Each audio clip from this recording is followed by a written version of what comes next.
स्वामी विवेकानंद की जीवनी पर निबंध बायोग्राफी। ऐसे और बायोग्राफी ऑन स्वामी विवेकानंदा। स्वामी विवेकानंद का जीवन परिचय एवं निबंध।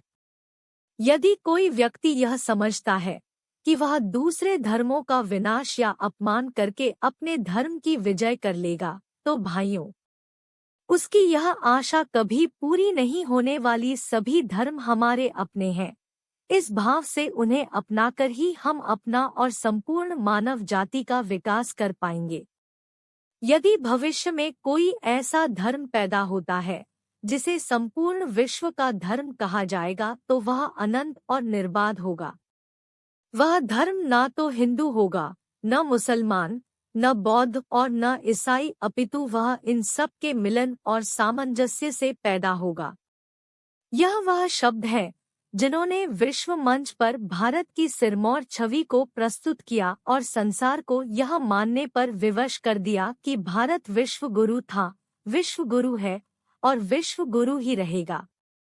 यह शब्द 11 सितंबर सन 1993 को शिकागो, अमेरिका में आयोजित विश्व धर्म सम्मेलन के मंच पर स्वामी विवेकानंद जी ने कहे थे। आज के इस लेख में हम आपको स्वामी विवेकानंद के जीवन ऐसे ऑन स्वामी विवेकानंद से अवगत कराएंगे। हम आशा करते हैं स्वामी विवेकानंद के जीवन से संबंधित यह लेख आपको पसंद आएगा। पूरा नाम नरेंद्रनाथ विश्वनाथ दत्त, पिता विश्वनाथ दत्त, माता भुवनेश्वरी देवी। जन्म 12 जनवरी 1863। जन्मस्थान कलकत्ता, पम बंगाल। शिक्षा 1884 में बीए परीक्षा उत्तीर्ण। विवाह नहीं किया। संस्थापक रामकृष्ण मिशन और रामकृष्ण मठ।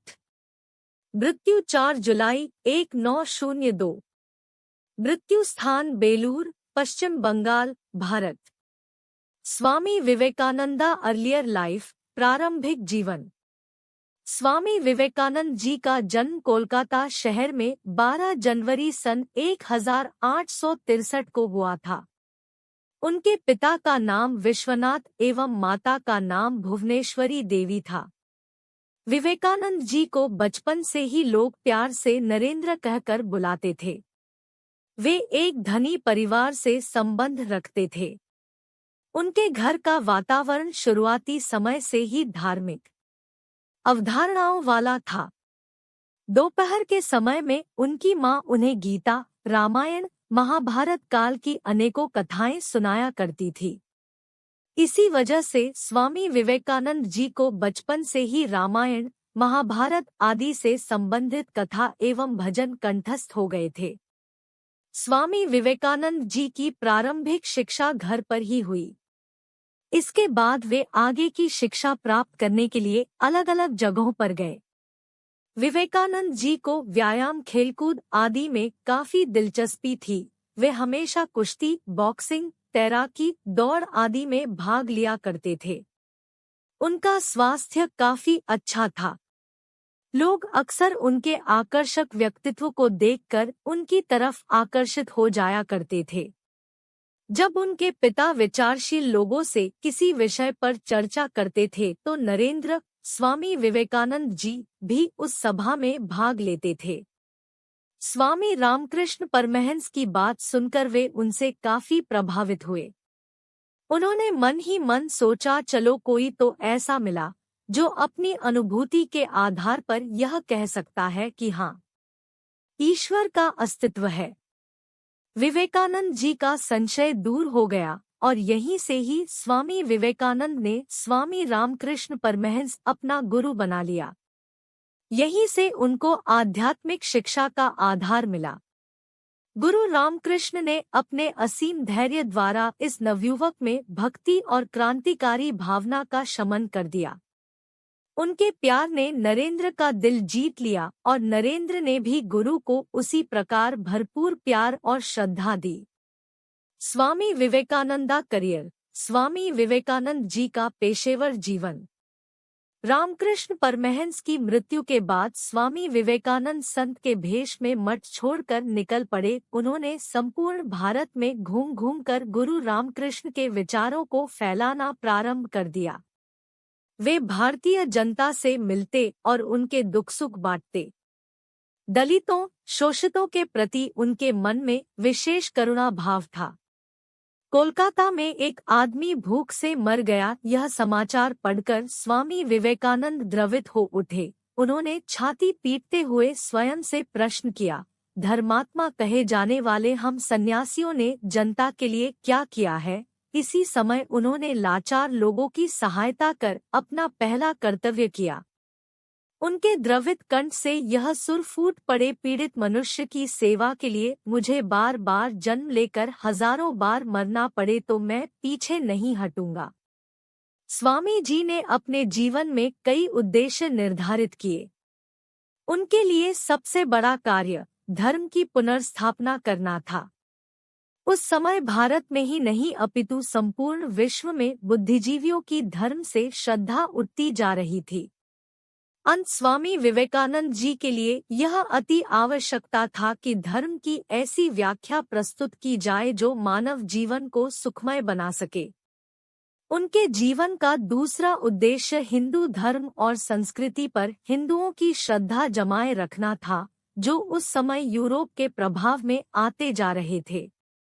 उनके जीवन का अंतिम उद्देश्य भारत की संस्कृति, इतिहास और आध्यात्मिक परंपराओं का योग्य उत्तराधिकारी बनाना था। स्वामी जी की वाणी और विचारों से भारतीयों में यह विश्वास जागृत हुआ कि उन्हें किसी के सामने मस्तक झुका के अथवा लज्जित होकर जीने की आवश्यकता नहीं है। लगभग 3 वर्ष तक स्वामी विवेकानंद जी ने संपूर्ण भारत का भ्रमण कर प्रत्यक्ष ज्ञान अर्जित किया। इस अवधि के दौरान वे अधिकांश पैदल ही चले। उन्होंने देश की अवनीति के कारणों पर मनन किया तथा उन साधनों पर विचार किया जिनसे देश का उत्थान हो सके। भारत की दरिद्रता के निर्धारण हेतु सहायता प्राप्ति के उद्देश्य से उन्होंने पश्चिमी देशों की यात्रा का निर्णय लिया। स्वामी Vivekananda Chicago, America. Speech, Swami Vivekananda की शिकागो यात्रा। सन 1893 ईस्वी में शिकागो, अमेरिका में संपूर्ण विश्व के धर्माचार्यों का सम्मेलन होना निश्चित हुआ। स्वामी जी के हृदय में यह भाव जागृत हुआ कि वे भी इस सम्मेलन में हिस्सा लें। खेतरी नरेश, जो कि उनके शिष्य थे, उन्होंने स्वामी जी की भावना की पूर्ति में सहयोग किया। खेतरी नरेश के प्रस्ताव पर उन्होंने अपना नाम विवेकानंद धारण किया और अनेक प्रचंड बाधाओं को पार कर इस सम्मेलन में हिस्सा लिया। निश्चित समय पर धर्म सभा का कार्य प्रारंभ हुआ। विशाल भवन में हजारों नरनारी श्रोता उपस्थित थे। सभी वक्ता अपना अपना भाषण लिखकर लाए थे, जबकि स्वामी जी ने ऐसी कोई तैयारी नहीं की थी। धर्म सभा में स्वामी जी को सबसे अंत में बोलने का अवसर दिया गया, क्योंकि वहां उनका कोई समर्थक नहीं था, ना ही उन्हें कोई पहचानता था। स्वामी जी ने जो ही श्रोताओं को संबोधित किया, अमेरिका वासी बहनों और भाइयों, त्यों ही पूरा सभा भवन तालियों से गूंज उठा। बहुत देर तक तालियां बजती रही। पश्चिम के सभी वक्ताओं ने संबोधन में कहा था अमेरिका वासी महिलाएं एवं पुरुषों, लेकिन स्वामी जी के अपंथ भरी संबोधन ने सभी श्रोताओं का हृदय जीत लिया। स्वामी जी ने आगे का व्याख्यान प्रारंभ किया। अंत में वक्ताओं ने जहां अपने अपने धर्म और ईश्वर को श्रेष्ठ सिद्ध करने की कोशिश की थी, वहीं स्वामी विवेकानंद जी ने सभी धर्मों को श्रेष्ठ बताया।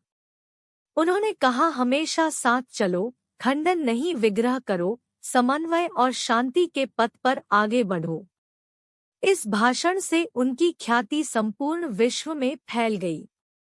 अमेरिका के अग्रणी पत्र दैनिक हेराल्ड ने लिखा, शिकागो धर्म सभा में विवेकानंद जी सर्वश्रेष्ठ व्याख्याता रहे। प्रेस ऑफ अमेरिका ने लिखा, उनकी बोली में कमाल का जादू है, उनके शब्द हृदय पर गंभीरता से अंकित हो जाते हैं। स्वामी विवेकानंदा अमेरिका जर्नी। स्वामी विवेकानंद जी की विदेश यात्रा। स्वामी विवेकानंद जी की विदेश यात्रा से पहले सभी भारतवासियों का मानना था कि समुद्र यात्रा पाप है और विदेशियों के हाथ का खाना ग्रहण करने से धर्म भ्रष्ट हो जाता है। स्वामी जी की विदेश यात्रा का एकमात्र उद्देश्य यह भी था कि वे भारतवासियों में फैले अंधविश्वास को तोड़ना चाहते थे कि समुद्र यात्रा पाप नहीं है तथा विदेशियों के हाथ का खाना ग्रहण करने से धर्म भ्रष्ट नहीं होता है। स्वामी विवेकानंद जी भारत में अंग्रेज प्रभाव वाले लोगों को यह भी दिखाना चाहते थे कि भारत भले ही अपनी संस्कृति का आदर ठीक तरीके से ना करे, लेकिन पश्चिम के लोग उनसे जरूर प्रभावित हो सकते हैं।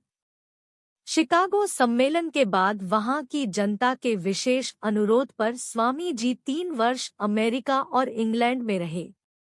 इस अवधि में भाषणों, वक्तव्यों, लेखों, वाद विवादों के द्वारा उन्होंने भारतीय विचारधारा को पूरे यूरोप में फैला दिया। विदेश यात्रा में उन्हें सबसे मधुर मित्र के रूप में जीजी गुडविन, सोवियत दंपत्ति और मार्गरेट नोबल मिले, जिन्होंने उनके कार्य एवं विचारों को सर्वत्र फैलाया। मार्गरेट नोबल ही रागिनी निवेदिता कहलाई। इन्होंने पश्चिम में विवेकानंद जी की विचारधारा के प्रचार प्रसार हेतु जितना कार्य किया, उतना किसी और ने नहीं किया। विदेश यात्रा के दौरान ही उनकी भेंट प्रसिद्ध विद्वान मैक्स मूलर से हुई। विवेकानंद जी ने उन्हें भारत आने का निमंत्रण दिया। मैक्स मूलर स्वामी जी के ज्ञान एवं व्यवहार से अभिभूत हो गए। टाइम्स स्वामी विवेकानंद का शिकागो भाषण। स्वामी विवेकानंदा कोट्स इन हिंदी। स्वामी विवेकानंद की विचारधारा। स्वामी जी ने यूरोप और अमेरिका वासियों को भोग के स्थान पर संयम और त्याग का महत्व समझाया, जबकि भारतीयों का ध्यान समाज की आर्थिक व्यवस्था की ओर उत्कृष्ट था। स्वामी विवेकानंद जी ने इस दौरान अनेकों महत्वपूर्ण बातें कही जो नीचे निम्नलिखित है। टाइम्स, जो व्यक्ति भूख से तड़प रहा हो, उसके सामने दर्शन और धर्म ग्रंथ परोसना उसका मजाक उड़ाना है। हमें उसकी भूख की चिंता होनी चाहिए, ना कि उसकी मानसिकता की। टाइम्स, भारत का कल्याण शक्ति साधना में है। यहाँ के जन जन में जो साहस और विवेक छिपा है, उसे बाहर लाना है। मैं भारत के हर व्यक्ति में लोहे की मांसपेशियां और फौलाद की नाड़ियां देखना चाहता हूँ। टाइम्स, स्वामी विवेकानंद कहा करते थे कि जब पड़ोसी भूखा मरता है, तब मंदिर में भोग लगाना पुण्य नहीं पाप है। वास्तविक पूजा निर्धन, दरिद्रता और रोगी और कमजोर की है। इसीलिए हमें मंदिर आदि में दान करने की बजाय बेसहारा और मजबूर लोगों की मदद करनी चाहिए, क्योंकि पैसे की जरूरत भगवान को नहीं अपितु इंसान को होती है। टाइम्स, जो जाति नारी का सम्मान करना नहीं जानती, वह ना तो अतीत में उन्नति कर सकी है और ना ही भविष्य में उन्नति कर सकेगी। जो लोग नारियों का सम्मान नहीं करते, उनका सारा जीवन व्यर्थ ही जाएगा। टाइम, शरीर तो एक दिन जाना ही है, फिर आलसियों की भांति क्यों जिया जाए। जंग लगकर मरने की अपेक्षा कुछ करके मरना अच्छा है। उठो जागो और अपने अंतिम लक्ष्य की पूर्ति के लिए कर्म में लग जाओ। टाइम्स, स्वामी विवेकानंद के अनमोल विचार।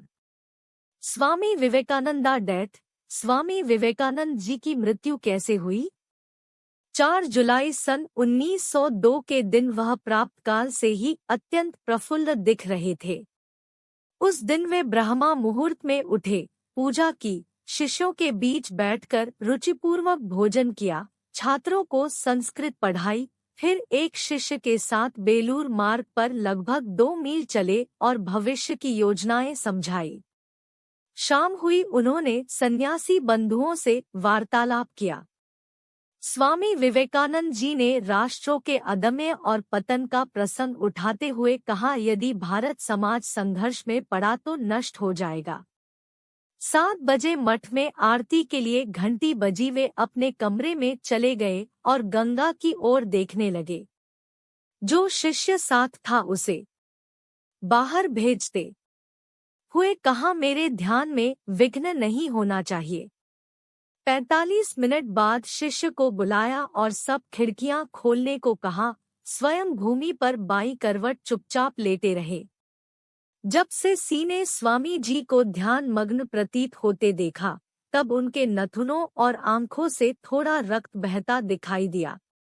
उस समय ऐसा लग रहा था कि मानो वे समाधि में थे। इस समय उनकी अवस्था 39 वर्ष की थी। इसी दिन संघर्ष, त्याग और तपस्या का प्रतीक वह महापुरुष गुरु भाई और शिष्यों के कंधों पर जय जयकार की ध्वनि के साथ चिता की ओर जा रहा था। वातावरण में जैसे यह शब्द अब भी गूंज रहे थे। अंत 4 जुलाई 1902 को स्वामी विवेकानंद जी के मृत्यु दिवस के रूप में जाना जाता है।